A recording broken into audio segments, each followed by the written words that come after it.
Monsieur Gucci. The Gucci brand has really been created by... The heart of Gucci is extraordinary.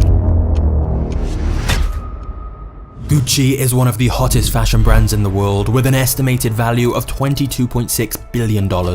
But what begins as a rags to riches story of a small family business becomes a dark, shocking tale of betrayal. Underneath the glamour of the fashion world, there were frequent family feuds, lawsuits, an attempted corporate takeover, and even murder. So sit back, relax, get comfortable, because in this video, we're going on a journey through Gucci's insane and controversial history.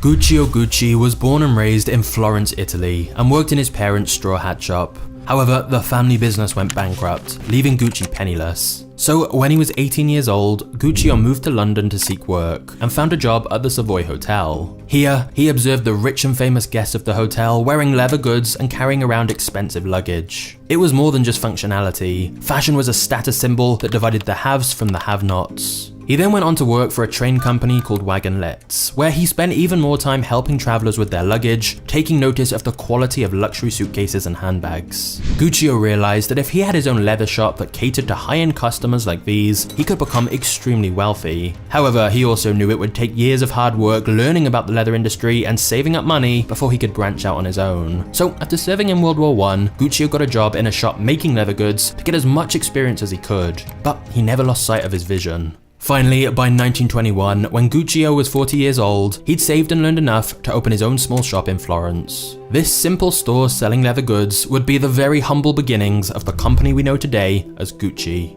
Guccio initially imported leather goods, but he received more requests for handmade pieces of uniquely designed handbags and shoes. He began to learn exactly the type of designs his wealthy customers wanted, and since he often couldn't find them from his suppliers, he decided to open his own workshop to create them. And he hired several employees to help meet the demand. However, he quickly got in over his head with the expansion and racked up a lot of debt. There were many times when he struggled to make ends meet and told anyone who would listen about his troubles. Eventually, he took a loan from his son-in-law to keep the business going. As he got older, he counted on his three sons, Aldo, Rodolfo, and Vasco, to help him run the business, and fully expected them to take over someday. But clearly at this point, the Gucci business was nothing special. In fact, it was just one small store. However, Guccio's three sons had ambitious plans to change that.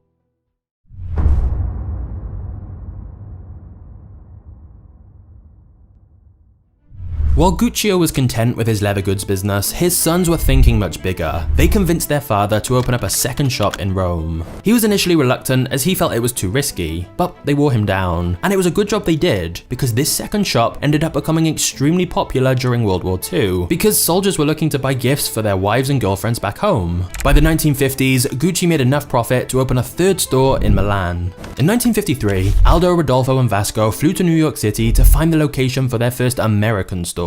But the pressure of all this expansion might have been too much for their father to bear, because just 2 weeks after opening the New York store, Guccio dropped dead from a heart attack. Guccio left the company to his three sons, but kept his daughter Grimalda out of his will. Grimalda tried to fight her brothers in court, but lost. The daughter was left with nothing of the Gucci fortune, despite the fact that her husband's loan had once kept the company afloat. This was just the beginning of the family's legal drama. It turns out that expanding to the United States was exactly what Gucci needed. As the first luxury Italian brand in New York City, the company took off in a big way, becoming increasingly popular among Hollywood celebrities. This of course only created yet more demand for Gucci's products, as people wanted to dress like their favorite movie stars. And thus for a while, the three brothers ran the company successfully without issue. Vasco passed away in 1974 though, and his shares were left to his wife, so Aldo and Rodolfo bought out her shares, meaning that the two remaining brothers each owned 50% of the company. That same year, the brothers opened up the first Gucci flagship store in Hong Kong. Gucci was one of the first brands to focus on expanding to the Asian market, and it paid off massively. The two brothers continued to reinvest these profits into more growth, and in 1975, they expanded to a fragrance line and continued to grow the number of products offered under the Gucci name. It had become so much more than leather luggage. Gucci was now a global luxury brand that sold purses, shoes, belts, wallets, and so much more. But at this point, Gucci was still very much a private family business. And there is an old Italian saying that when it comes to family businesses, the first generation builds, the second expands, and the third destroys.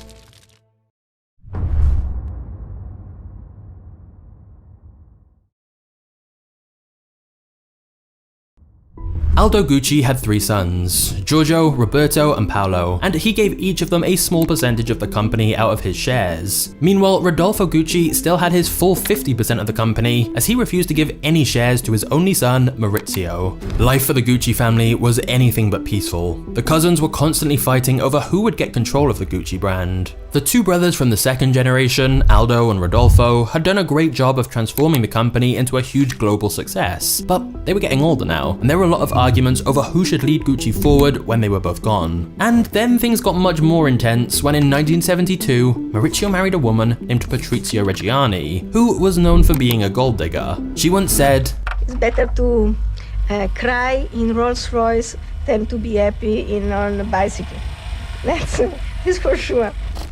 Patrizia loved wearing the Gucci brand to parties and living as a socialite. Behind the scenes, she was pressuring Maurizio to one day become the new CEO of Gucci. She also gave herself a lot of credit for the brand's popularity. Patrizia was also incredibly controlling, and only stirred the pot when it came to the Gucci family drama, deliberately playing family members off one another. Rodolfo completely disapproved of his son's marriage, calling Patrizia a social climber who had nothing in mind but money. However, Maurizio had fallen in love with her and ignored his father's warnings. He and Patrizia would go on to have 2 daughters together. It was only later Maurizio would look back and wish he'd listened to his father. Maurizio's marriage to Patrizia, against his father's wishes, only strained their relationship further. Rodolfo refused to give his son any shares of Gucci whilst he was alive. But when he died, his full 50% of the company transferred to Maurizio, since he had no spouse or other children. Suddenly, Maurizio had gone from not owning any of Gucci to owning 50%. But that didn't mean him and his cousins weren't still constantly arguing over how to run the business. This 3rd generation all had different plans and visions for the company. For example, at this point, Gucci was licensing their brand out to department stores, which brought in a lot of money, but Maurizio felt it cheapened the brand name, as it was no longer exclusive to the rich and famous. To make matters worse, fake versions of Gucci classics were being sold on street corners in cities around the world.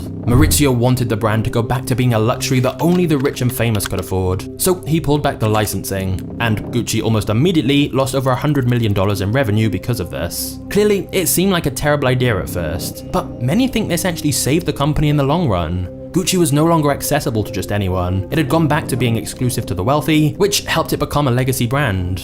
Meanwhile, Maurizio's cousin Paolo felt he was mistreated by his father Aldo for being given such a small stake in the company with very little responsibility. He wanted to be a fashion designer and felt he should be the one designing Gucci's products. However, no one in the family trusted his taste at all. It seemed like the one thing the Gucci family could agree on was that Paolo's designs weren't good enough. Paolo was so angry at all this that he ratted out his own 81-year-old father Aldo for tax evasion. Aldo was sentenced to 366 days in prison. In his attempts to build a name for himself, Paolo then came out with his own Paolo Gucci brand. The family tried to stop him, worrying he'd tarnish the Gucci brand image, but Paolo spent $8 million taking Gucci to court to have the right to use his own name on his fashion line. However, his big dreams were a flop. Sales were not able to make up for the amount of debt he was in. According to his daughter, his line was not successful because immediately Gucci bought the rights of Paolo Gucci and made his objects disappear. Although even his daughter admitted that the first pieces Paolo produced were ugly.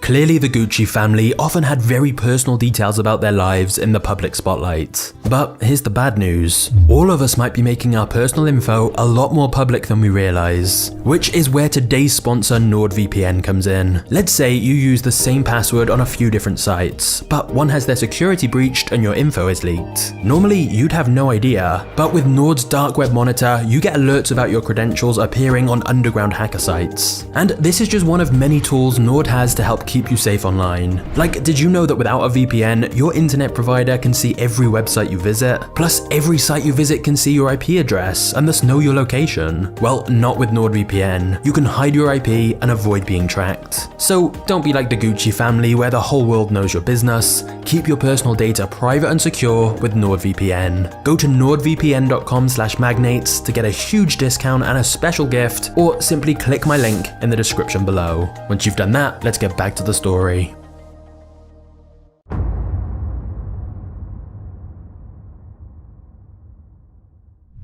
With so much fighting going on, the Gucci family was always making headlines in the press about lawsuits and family drama. Maurizio had had enough. He wanted to find investors so he could cut out the rest of the family and gain more control. A company called Investcorp agreed to put up the money. Investcorp had already invested in Tiffany's and helped make the jewelry company a success, but this was their first time diving into a luxury fashion brand. By this time, Paolo had become the black sheep of the family, and he owned just a 3.3% stake in Gucci. In 1988, Paolo sold his Gucci shares to Investcorp for $40 million. However, he did not use this money wisely. He squandered his earnings, and by 1993, Paolo declared bankruptcy with debts of more than $90 million. Over time, Maurizio convinced the rest of the Gucci family to sell their shares to Investcorp as well, and this company now owned 50% of the Gucci brand. They still allowed Maurizio to be the head of the company though, making all the big decisions. In 1989, he hired Dawn Mello as the executive vice president and chief designer of Gucci. Just like Maurizio, she wanted to help with the brand's exclusivity. It was her idea to reduce the number of stores from 1,000 to just 180 of their most profitable locations. They also reduced the number of items sold by Gucci from 22,000 to just 7,000. Mello also brought back some of the classic bestsellers like their bamboo bag and the Gucci loafers. Maurizio had a grand vision for Gucci. Now that the rest of the family was out of the picture, one of the first things he did was open an extravagant new store in Milan. He also wanted all new products to replace their current inventory, which put the company in massive amounts of debt. Not just that, Maurizio wanted to get rid of Gucci's accessories line. This was very controversial because it was literally one of their most profitable streams of income. The average person may not be able to afford Gucci clothing, shoes, and purses, but maybe they could buy a wallet, sunglasses, or belts. Now, without accessories, the brand was truly only accessible for the wealthy, which is what Maurizio wanted, but from a business perspective, looked risky to say the least. Maurizio also wanted to get rid of the classic GG logo, which turned out to be a massive mistake. This was their iconic branding that everyone had come to recognize, and it accounted for 70% of their sales. All of Maurizio's changes to bring in a new era of Gucci meant that the company began bleeding money. They were losing $30 million a year. Gucci could no longer afford to pay salaries or suppliers. The company was on the verge of declaring bankruptcy, all for the risk of this grand vision in Maurizio's mind. Understandably, Investcorp was getting nervous. They were losing millions of dollars in their investment, so they approached Maurizio with the idea of appointing a new CEO for Gucci. This did not go over well. Maurizio refused to let go of the seat of power. He pleaded with them, saying it would take at least 6 months for customers to get used to this new vision for the company and start buying again. Investcorp refused to back down though. In 1993, they bought out Maurizio's 50% of the company for $150 million. Ironically, 6 months later, the luck of the brand turned around just like Maurizio said it would. Japanese customers began buying Gucci bags, and the profits for the company finally returned. Some of Maurizio's decisions had definitely been mistakes, but some of them had actually worked really well for helping Gucci become a truly luxury brand again that could command high prices. But it was too late. Maurizio had been bought out, and for the first time in history, there was no one from the Gucci family in the house of Gucci. And just 2 years later, Maurizio Gucci would be dead.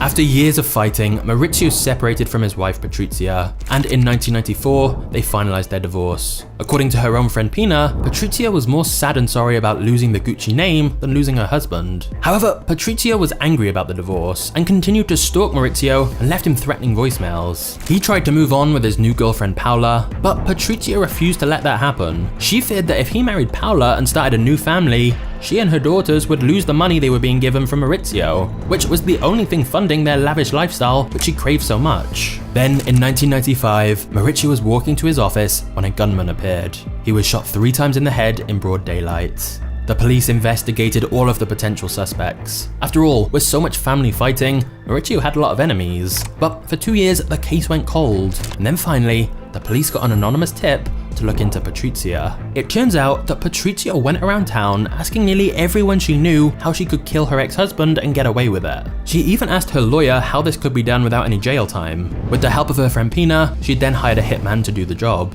During the murder trial, she insisted on only wearing the finest Gucci outfits in front of the flashing cameras. Patrizia Reggiani got 29 years in prison, and the hitman himself got life in prison. Patrizia served just 18 of those years though, and she actually could have been released even sooner if she simply agreed to a work release program, but she refused, saying, "I never worked a day in my life, and I don't intend to start now."